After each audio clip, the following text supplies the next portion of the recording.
all Carol knew was rejection, molestation, and violence as a child.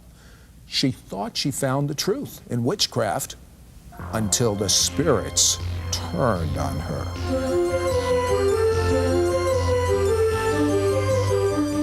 Life after death experiences and angelic communications are on the increase. Terminally ill patients whom doctors have given no hope are unexplainably cured. People are being mysteriously protected from natural disasters. Sid Roth, your investigative reporter, examines this invisible world on It's Supernatural.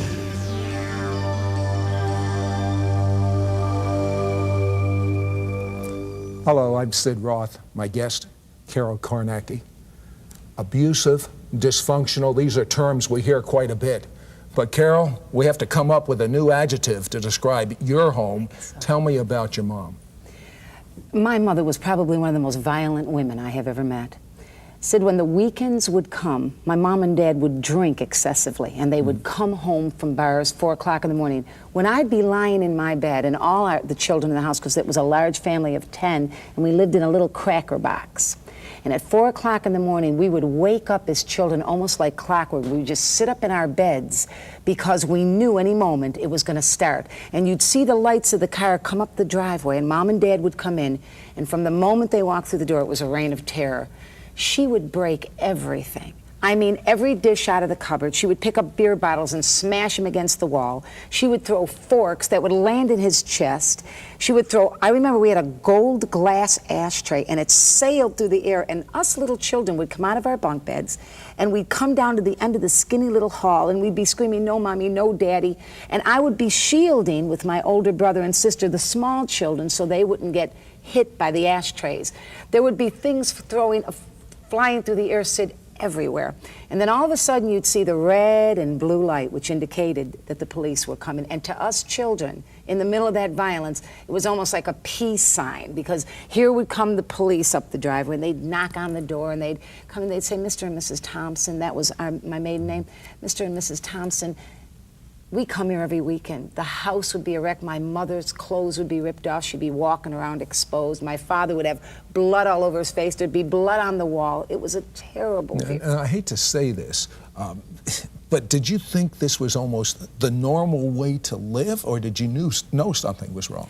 I think for a long time, Sid, we thought it was the normal way to live. And then when you started going to other children's house and you saw parents touching their children, showing love toward their children. Did they ever touch you and show love? Sid, my memory of my mom, and this is the truth, when I was a little girl, we used to sit on the floor in the living room. There were like 10 of us in the small house again, and I'd be watching TV. And all of a sudden, on the clear blue sky, in the dark, from the couch, I'd feel her hand swinging through the air. All you'd see is the wind, and her fist would hit my mouth, and the blood would just trickle down my face, and my lips would blow up. My mom was so violent that one time I asked her if I could go to a baseball game or something with the kids in the neighborhood. And for daring to ask her why when she said no, she took, you know those squeegees you use to wash a windshield? Right. One side, sure. You wash, the other side, you rub it off with the rubber end. Said she beat me so bad till I was black and blue from my neck to my waist. And out of curiosity, what was her background that caused her to act like that? Did she have an abusive family? I guess she must have. Yeah, she came as an illegitimate child out of 3 children. She never knew that the man who was raising her was not her daddy. One day he cornered her to beat her, and she picked up a knife and threatened him, "Don't you hit me, you're not my father."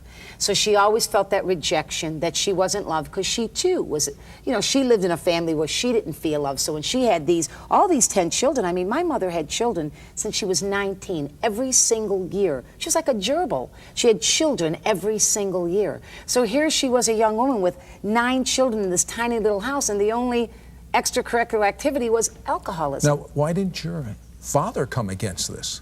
My dad was mentally ill. When my father was about 28 years old, he became very ill in his kidneys. He went into the hospital and he was about 35 to have an operation. While he was there, they gave him an anesthetic. They had tried a brand new anesthetic on him. Sid, it made him totally crazy.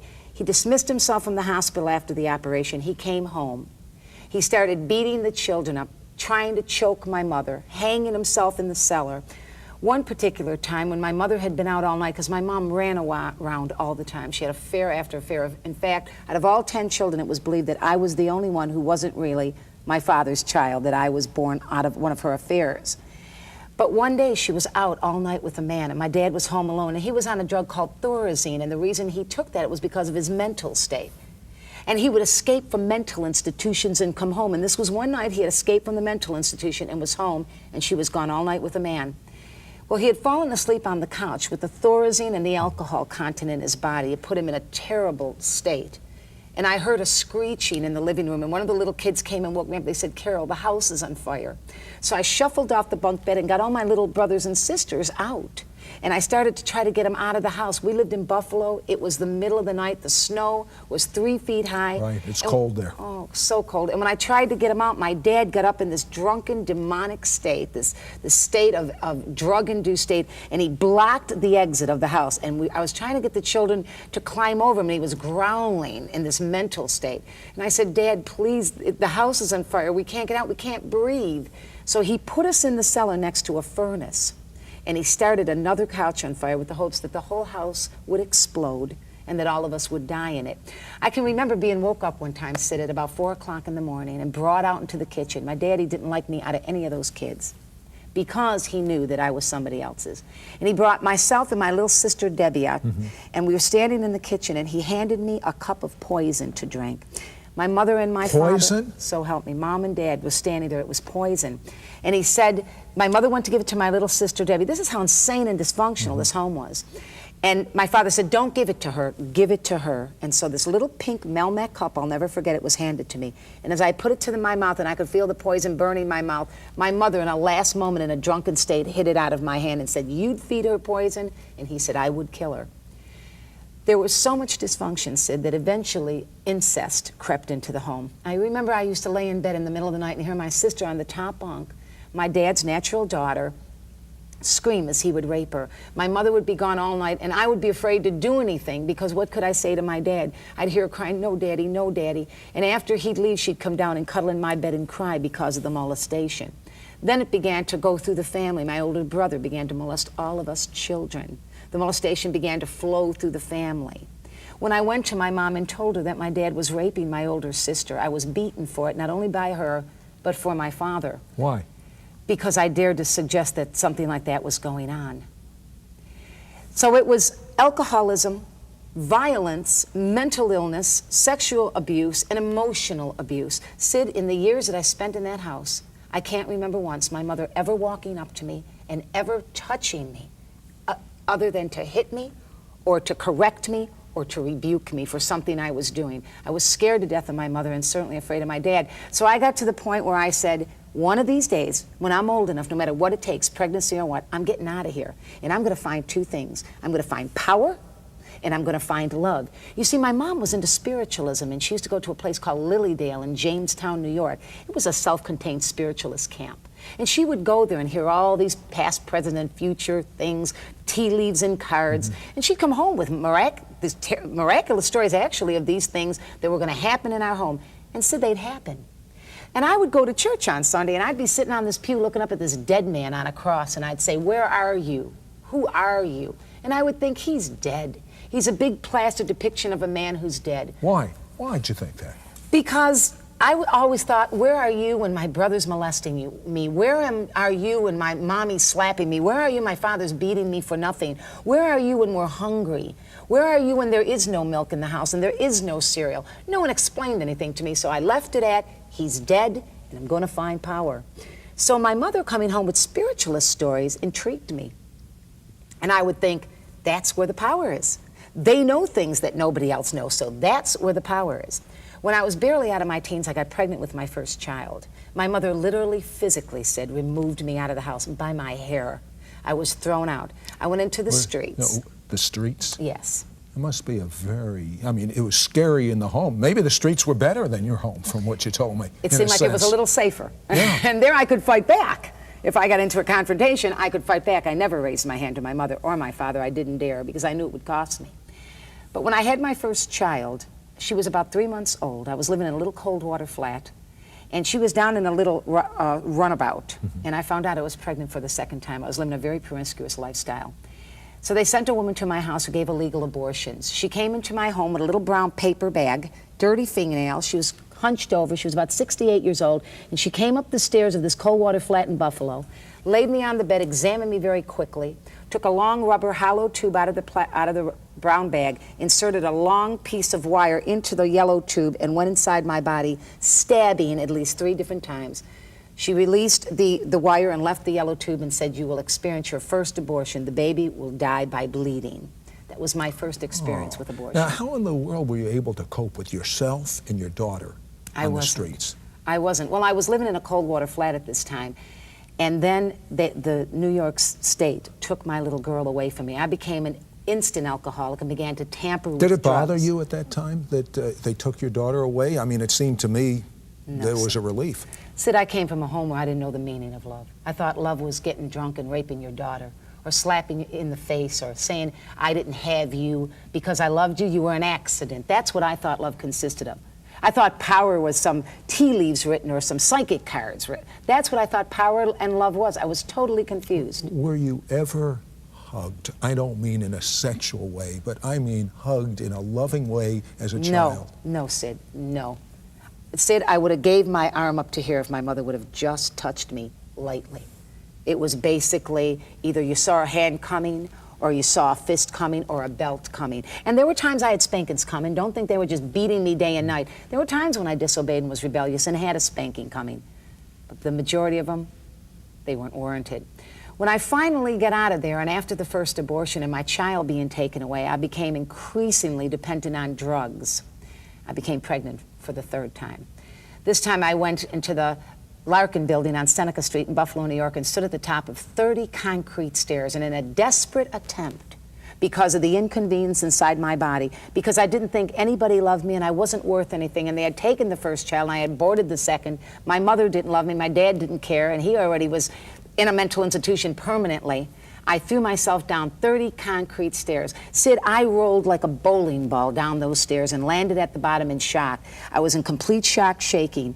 They rushed me to Buffalo General Hospital, and when they checked me, they said that this leg, I had done damage to it.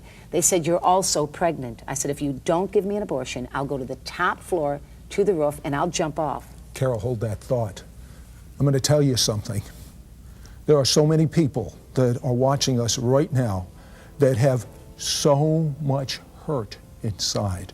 Carol understands this hurt and understands the answer. You'll hear it when we come back.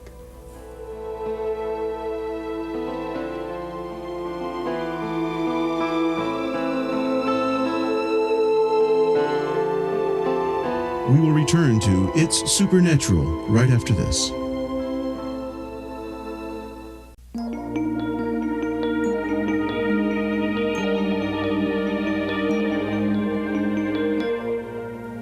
Sid Roth with Carol Kornacki, and as I said at the front of the show, abusive, dysfunctional. She needs a new adjective. She's got her 3rd pregnancy. She tells the people in the hospital she'll literally go to the top floor of the hospital and jump if they don't give her an abortion. You really said that. I meant it, Sid. You didn't care whether you lived or died, did you? I had absolutely, Sid, I used to always refer to myself as the dirt on the bottom of someone's shoe, and that the best thing for me would be to die. So when I told them that, they realized how serious I was. They sent me to psychiatrists because at the time they gave therapeutical abortions.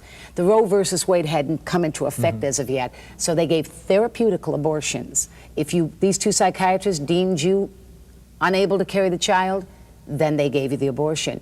They came in, I'll never forget it, said the guy pounded on his little pad like you got there, listened to me for 2.5 minutes, you are totally dysfunctional, absolutely unstable, permit abortion. The second guy came in, did the same thing, pounded his pencil, he looked up, he said, "Just give her an abortion." I received what they call a D&C. It was my 2nd abortion. When I left the hospital, I was so broken by that time, helplessly addicted to drugs. I got what they call peritonitis, and it is a very severe infection in your innards. It almost killed me. When I got out of the hospital with peritonitis, I left for New York City. I spent 11 days there and learned how to be a heroin addict. They found me in the Brentwood apartments after 11 days walking around New York City aimlessly, lying in a pool of my own body secretion. They washed me up, put me on a train, and sent me back to Buffalo and New York, where I continued to grow in my drug addiction. Now I was a needle freak. I was pushing needles in my How arm. were you supporting your habit? I never got into prostitution, but I always found a way of either stealing or working as best I could or begging for enough money or using welfare checks that I was getting to live on because I couldn't work. I was very, very sick physically. So that I would also use to get my drugs. I met a young girl named Linda, and Linda was into what she called white witchcraft. And this is important that your audience listen to this part because there is no such thing as white witchcraft. Witchcraft is witchcraft, So white or black. Samantha, the friendly witch, you're telling me is not a friendly power? No, sir. She's operating in demonic powers given to her and able to express these powers in her psychic by spirits. And so I began to be very interested in power because remember I was looking for love and power, and I sure wasn't finding love. I was sleeping around, living a terribly promiscuous lifestyle and only getting hurt more. Now here I was looking for power, and she's telling me I can have all kinds of power. Well, I was enamored with the idea. I got all the books you could on witchcraft out of California. Louise Hibner was the top witch of the day. I studied everything there was to know about tarot cards, card reading, everything to know about astral projection, Tibetan Book of the Dead, Buddhism, anything there was to know about spirit guides. And what I would do is I would astral project out of the body, enabling spirits to come in, because in witchcraft, I believed that if I could get my own spirit, I could be empowered by bringing spirit guides in. Now understand, I was of the mind that these spirits that were coming in, spirit guides, were nice spirits that were people that had passed away throughout the centuries. There's a nice word that's used on most TV. It's called channeling. Is that what you were doing? I was doing that as well. But what would happen with me is I would begin to gargle these voices almost demonically. They would come out in a demonic sound. And so now here I was so interested in witchcraft. Here I was in Buddhism, reincarnation, planning to kill myself so that I could go back. Reincarnation means recarnate, means enter back into life, return to the flesh. So I believed that if I killed myself, I'd be born inside the womb again, and through the Tibetan Book of the Dead, I would learn that soul migration, be born into the earth and have another chance, have a better mother, have a better father, not be a drug addict. So I became very, very studious about astrology, witchcraft, card reading, and that card reading became my niche.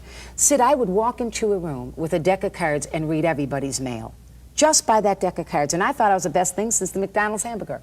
I thought I had finally come to a place of prominence because I could intimidate people. I could make them afraid of me because I was operating in these powers. And I never knew they were demonic or evil. I thought that I had come into this great power that I had been looking for. The trouble is, when you play with the devil, he doesn't play fair. He'll give you everything you want, all the drugs you want, all the women you want, all the promises, and all the power you want. And when he's done with you, he'll kick the legs out from under you. It sounds like the Broadway play Damn Yankees, where they sell their soul to the devil and they become a champion baseball player. I never saw that, but that's interesting. And that's why you hear rock stars sometimes say, I sold my soul to the devil. Because once you make that trade, he'll give you what you want. But people need to understand that the devil is not sharing his kingdom with anyone. He's selfish and hateful, and his personality is that of hate and violence. And so as I began to encounter these spirits, from a pleasant person, even though I was a fall-down drug addict, I began to take on the personality of the devil. I began to act. I began to hate. I began to become violent in my card readings. Began to hate? You must have. You had hate no all love the anyway. You at all. Really? Oh, hate all the more. And I love to see people hurt. Like I'd like to do a card reading where I knew a man was committing adultery. I'd name names, and it was just an evil behavior. And so here I was with these spirits operating in this park, cursing people. I cursed one man, said he fell 3 stories into a wheelbarrow. Thank God that wheelbarrow was there because he would have been killed. I was astral projecting. I was studying all this witchcraft. I thought everything was wonderful. The same spirits, as you said in the opening, that gave me power began to turn on me. Why would they turn on you?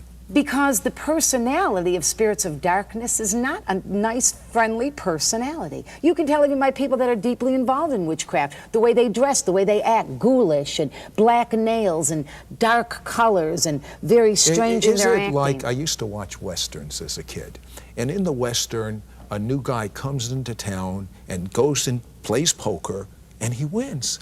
And the next day he said, boy, these are country bumpkins. I'm going to take them for all they're worth. And he bets everything he has and the game is fixed. And he loses everything he has. Excellent. And that's exactly the way it happened, Sid. That's excellent.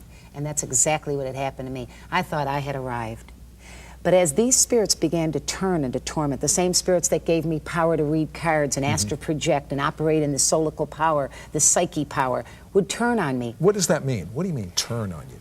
It was as if all of a sudden the same voices that would say, this man is committing adultery, or this woman steals at work, or this girl's going to get married last year, when I was reading cards, would now say to me, you should die.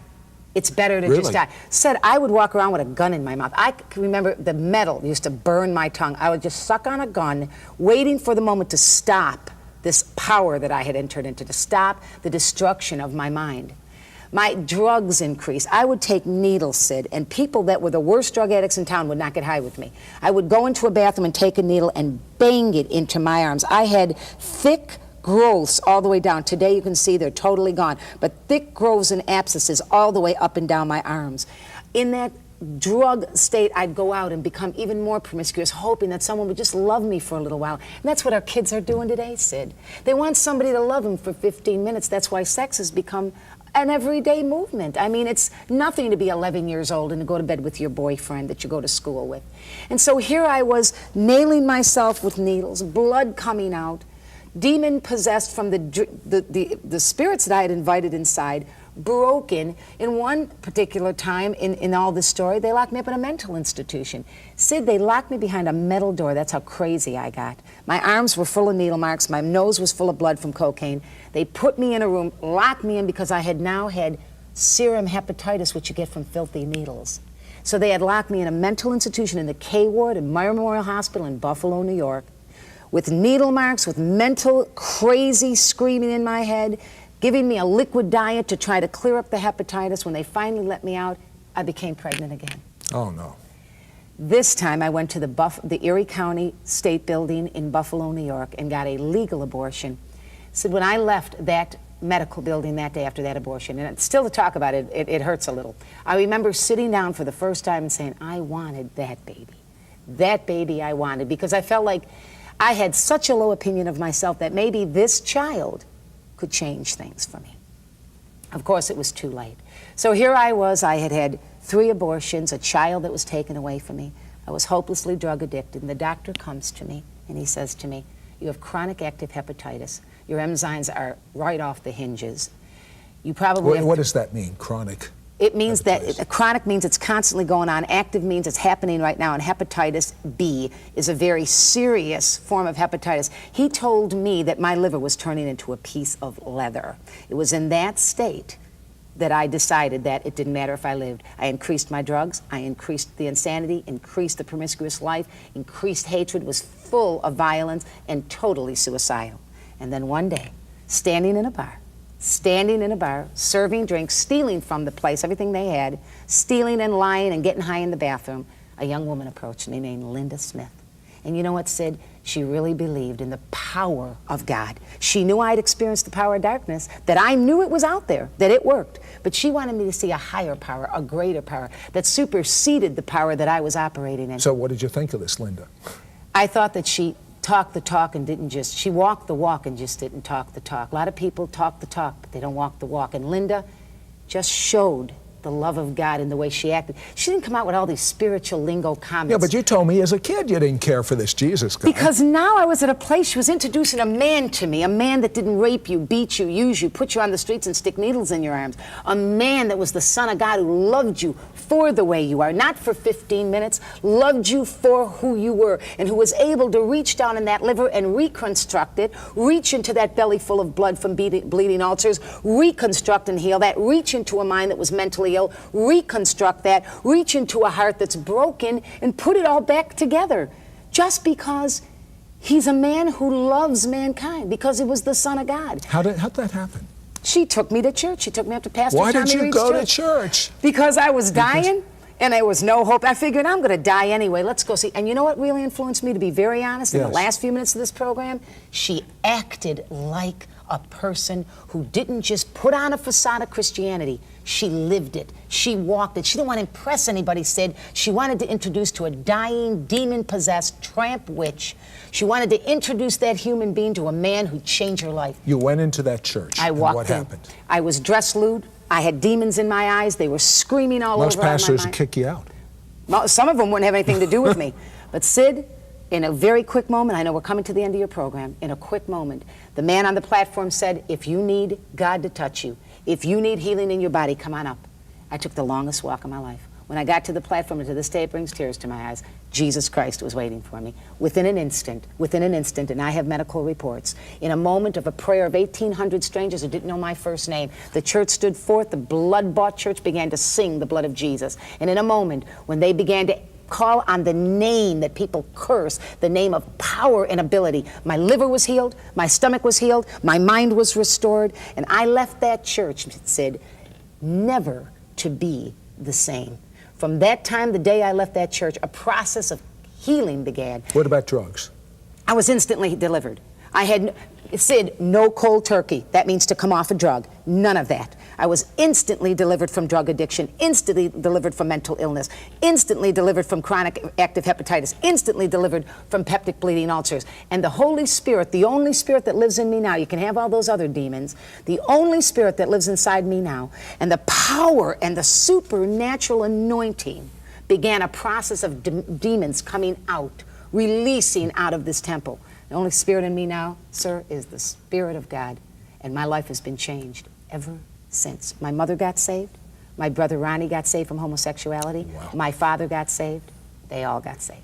Let me tell you something. What Carol has just said, there is such danger. I mean, danger in the new age that most people are not aware of.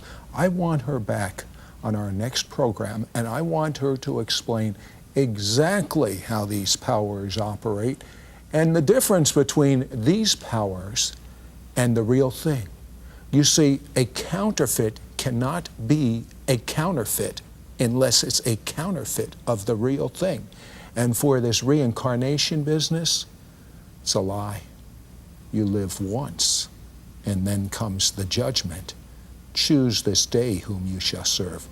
But as for me and my house, we're serving the living God.